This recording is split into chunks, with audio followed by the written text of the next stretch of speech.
Hello guys, আসসালামু আলাইকুম। তোমরা সবাই কেমন আছো? আশা করি সকলে ভালো আছো। তো আজকে আমি একটা রেসিপি শেয়ার করবো তোমাদের সাথে অনেকদিন পরে। আগে আমি রান্না বান্না করতাম, তবে এখন করি না। তো অনেকদিন পরে আজকে একটা রেসিপি শেয়ার করবো। আমি প্রথমে কড়াইতে তেল দিয়ে দিলাম, এখানে পেঁয়াজ আর মরিচ কুচি দিয়ে ভালো করে লাল লাল করে ভেজে নিতে হবে। আমার নুডলস একটা ছিল, তাই বানানোর জন্য আমি আলু কুচি করে দিয়ে দিছি। আলু আর মরিচ গুলো হয়ে গেছে, তারপর এখানে পানি দিয়ে দিলাম। পানি দিয়ে ভালো করে পানিটা উতলানি আসলেই নুডলস দিয়ে দিবো। নুডলসটা দিয়ে ভালো করে নাড়াচাড়া করতে হবে। তবে একটা নুডলস দিয়েছি, আমার কাছে আর ছিল না, তোমার চাইলে আরো দিতে পারো। তো নুডলসটা ভালো করে সিদ্ধ হওয়া পর্যন্ত নুডলসটা একদম ভালো করে সিদ্ধ করতে হবে। সিদ্ধ হওয়ার পরে আমি নুডলসের যে মশলাটা ছিল ওই মশলাটা দিয়ে দিলাম। তোমরা চাইলে ম্যাগি মশলাও দিতে পারো। আমার হাজবেন্ড আমাকে একটা নুপুর গিফট করছে কালকে। এই নুপুরটা অনেক সুন্দর, অনেক কম দামি হলো, আমার কাছে অনেক দামি, কারণ আমার হাজবেন্ড গিফট করছে। তো এখানে কথা বলতে বলতে আমার নুডলসটা দেখি প্রায় হয়ে গেছে।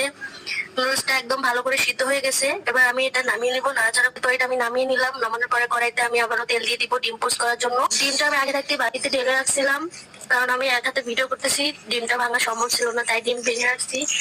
তারপর ডিমটা ভালো করে হয়ে আসলে নামিয়ে নিব। এটা হলো গরিবের রামিম। এটা জানি অনেকে পছন্দ করবে না, কিন্তু আমার অনেক ফেভারিট।